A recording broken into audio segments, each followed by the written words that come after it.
Mana absen tadi? Cek. Angkatan berapa kan?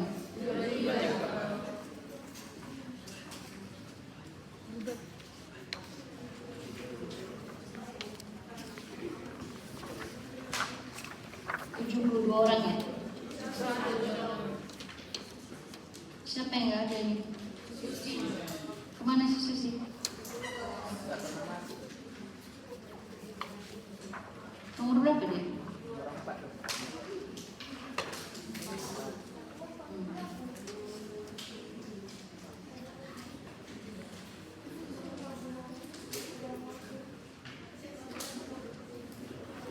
Oke.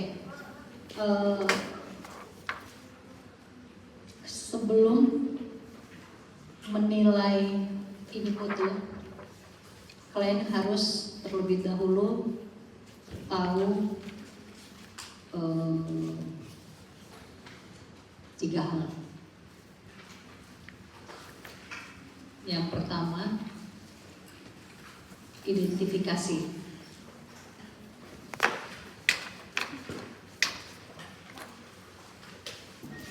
Apa? Right.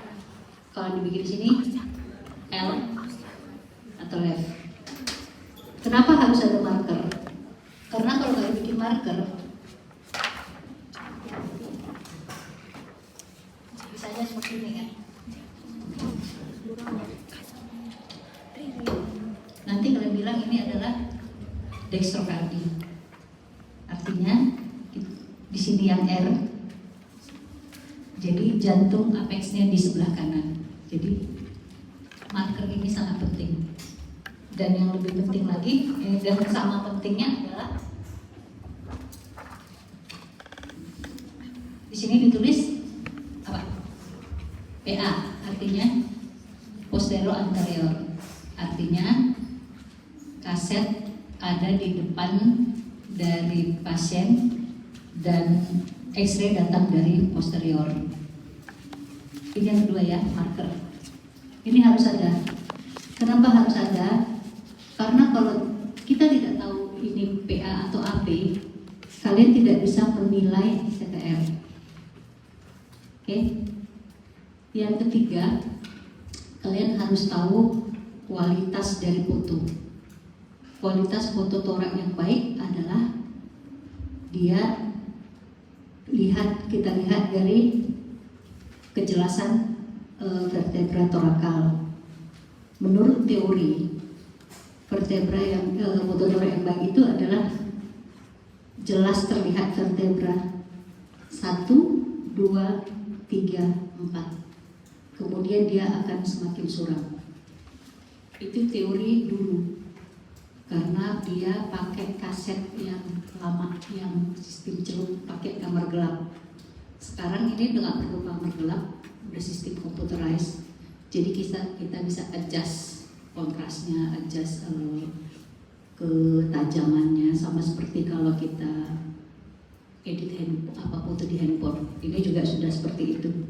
Jadi dia kalaupun udah tahu ya tentang KV, mas, gitu ya, kekuatan dari sinar X-ray, kalaupun terlalu kuat sinarnya, nanti dia akan terlihat terlalu hitam, tapi dengan computerized kita bisa adjust kontrasnya, jadi tetap bisa akan terlihat seperti ini.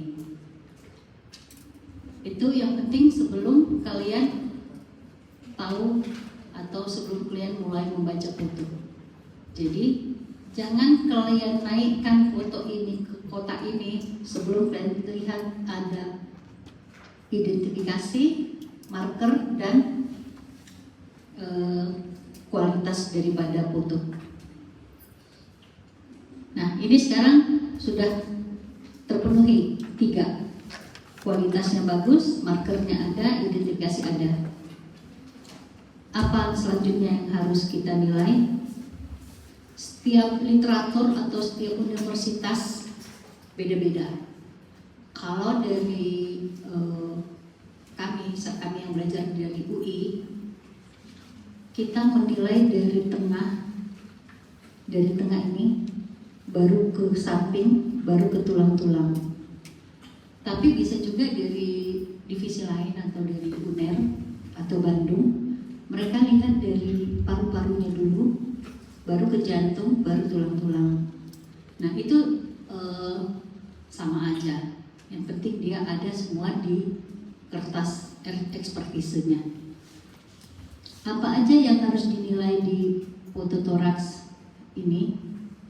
Yang pertama adalah jantung. Jantung kita harus bisa menilai. Yang pertama apa? Cardiothoracic ratio. Apakah dia membesar atau tidak? Dari mana kita tahu? Bahaya kali ini jarum.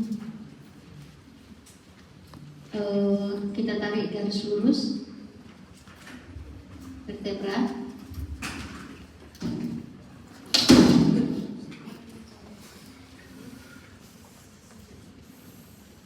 Terus ini A tambah B per C ya. A itu adalah garis terluar atau terjauh dari vertebra ke sisi kanan jantung. Dan B adalah garis terluar dari vertebra ini, midline ini ya, ke sisi kiri jantung. Sedangkan C garis terluar, garis terjauh. C itu garis terjauh dari rongga toraks, tapi ambil dari bagian dalam kostik. Contohnya dari sini.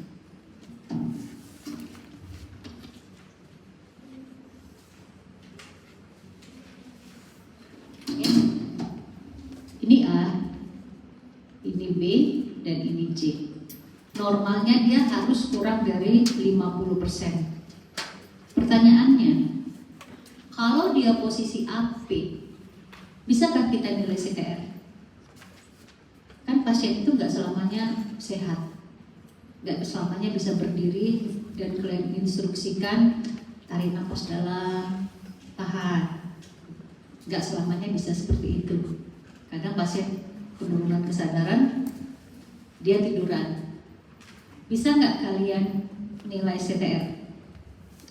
Lolias Tria Damanik mana? Oh ya, bisa atau tidak? Cepat. 72 kan? Berapa? 71. Bisa atau tidak itu aja? Bisa? Enggak. David Bonar. Bisa atau tidak? Hah? Tidak. Miss Rat Jaluku. Bisa atau tidak?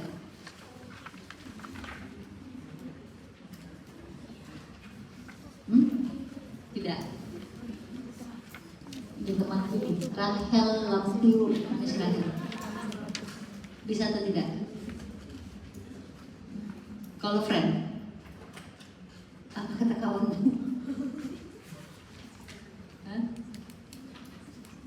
Sebenarnya bisa, tapi gimana caranya? Kalau posisi AP kan ada dua macam tuh, ada erect, ada yang supine. Kalau erect dia biasanya X-ray-nya dari depan, kaset di belakang pasien posisinya duduk. Atau yang supine, X-ray-nya dia di depan, kaset di belakang, pasiennya tiduran. Nah, kalau AP supine itu kan nanti ada magnifikasi. Jantung posisinya kan di depannya. Jadi dia kalau ke belakang, jatuhnya ke kaset itu lebih besar. Jadi ada magnifikasi 58% kalau AP supine. Kalau dia kurang dari 58% itu masih normal. Kalau AP erect, magnifikasinya kurang dari 55%. Jadi intinya semua fototorak itu mau dia PA, AP, irek atau AP supen, kalian harus cek CPR-nya. Terus yang kedua, kita nilai dari mediastinum. Mediastinum itu ada yang superior, ada yang inferior. Kalau dia superior di sini, isinya ini adalah trakea, vaskular ya, pembuluh darah vena, vena cava superior, atau dia arteri karotis. Udah habis berarti ini. Aorta, ini aorta. Itu adalah isi dari mediastinum, rongga mediastinum dan lymph node. Jadi kalau ada pembesaran atau pelebaran dari mediastinum itu kemungkinan adalah pelebaran vaskular, lymph node yang membesar, atau ada tumor.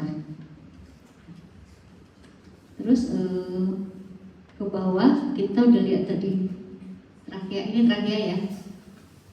Kalian harus ingat yang isinya air di X-ray itu putih, yang isinya tulang itu putih, yang isinya udara dia hitam.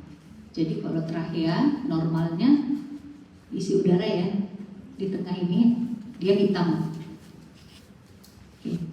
Turun ke bawah, kita lihat hilus. Hilus itu adalah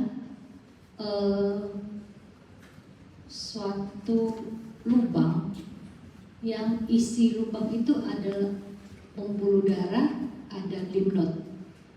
Dia normalnya tidak boleh melebar. Kenapa? Kapan dikatakan hilus melebar? Jika dia tidak boleh lebih lebar dari trakea. Kalau trakeanya 1 cm, hilus tidak boleh dari 1 cm. Kalau dia melebar, apa ininya?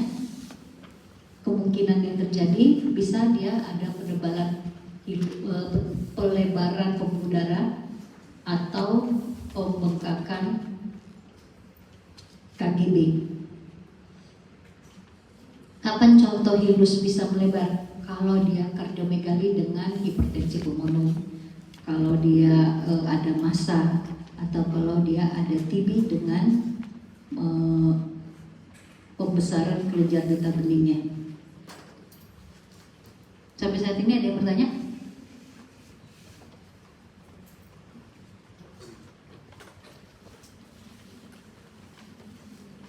Kelvin, udah ada yang mau ditanya mana Kelvin? Udah jelas atau masih bingung? Bingung kali ya?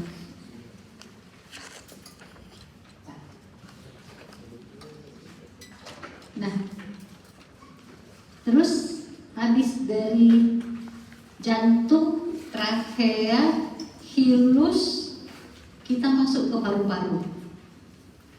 Paru-paru itu normalnya itu harus terlihat hitam dengan bercak-bercak vaskular, di mana vaskularnya itu lebih jelas di tengah, kemudian makin ke lateral ya makin mengecil dan kelihatan coraknya. Jadi kalau misalnya tiba-tiba di sini ada bintik-bintik putih di sini, berarti ada sesuatu yang nggak normal. Atau dia ada garis, tiba-tiba dia garis dari sini, berarti ada sesuatu yang nggak normal. Kalau garis yang melawan dari vaskular itu biasanya fibrosis atau atelektasis. Kalau dia bintik-bintik putih itu biasanya infiltrat, bisa bronkopneumonia, bisa pneumonia, bisa TB. Kalau dia bintiknya putih tapi dia tidak kecil-kecil, itu bisa tumor atau metastasis atau rounded pneumonia. Di sini dia, di paru-paru ini. Nah, kendalanya adalah jika ada bintik putih yang tumpang tindih atau superposisi dengan poste, kita nggak bisa lihat. Jadi apa sarannya untuk itu? Kita harus satu, bikin foto lateral kanan atau lateral kiri, atau zaman sekarang, zaman udah modern, langsung minta CT scan toraks saja. Habis paru kita lihat diafragma. Diafragma atau dom diafragma itu adalah ini. Dom itu apa? Kubah ya. Kubah. Diafragma itu normal harus seperti kubah seperti ini. Ya. Kalau dia tertarik atau istilahnya tenting, itu berarti ada fibrosis yang menarik, ada proses TB kronis atau proses pneumonia kronis yang menyebabkan fibrosis itu seperti skar di dalam paru. Jadi dia bisa menarik dari diafragma ini. Atau justru kalau diafragma meninggi seperti di sini, diafragma kanan sering meninggi ya. Dia itu bisa disebabkan oleh hepatomegali atau infusi pleura. Jadi kapan kita bilang diafragma itu meninggi? Nah, ada lagi kita harus tahu inspirasi maksimal itu kalau dia poste anterior itu sampai 6 sampai 8 dan poste posterior itu 10 sampai 11 atau 9 sampai 11. Jadi kita lihat ini pada foto ini, kita lihat poste anterior adalah yang berbentuk V ya. Ini 1, 2, 3, 4, 5, 6, 7, poste 7 dia masih ada. Jadi dia kalau poste posterior yang berbentuk V ini 1,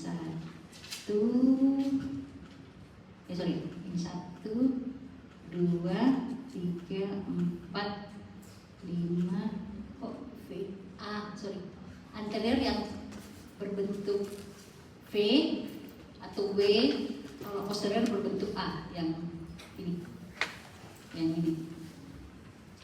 Ya. 1, 2, 3, 4, 5, 6, 7, 8, 9. Nah, sampai di poste 9 posterior. Jadi dia diafragmanya itu, bagaimana cara kita tahu diafragma itu tinggi, diafragma kanan tinggi, jika dia lebih dari 2 poste daripada yang kiri. Diafragma kanan dibilang tinggi kalau dia lebih dari 2 poste dari yang kiri. Oke?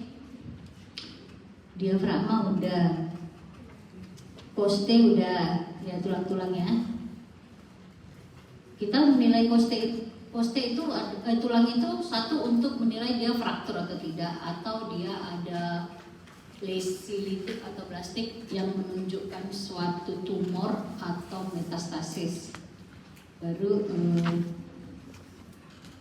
biasanya kalau CA mame selalu biasanya dia metastasis ke poste sama ke paru-paru. Jadi itu penting kalian menilai tulang-tulangnya ini dan juga tulang vertebra.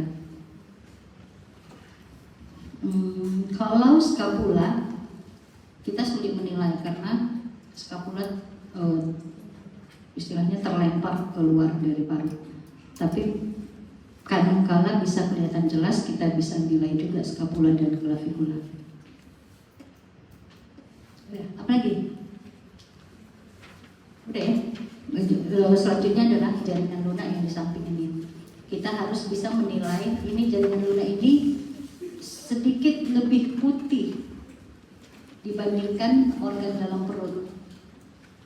Pada momen-momen tertentu seperti kecelakaan, di jaringan lunak ini sering ada gambar gambaran hitam atau udara di sekitarnya yang artinya itu adalah saraf merah dulu. Nah, jaringan lunak kalau mototoraks ada hitam-hitam. Apa itu menandakan? Kalau hitam berarti isinya udara, namanya emfisema subkutan. Gitu ya. Udah selesai. Ada lagi dari situ, ada lagi.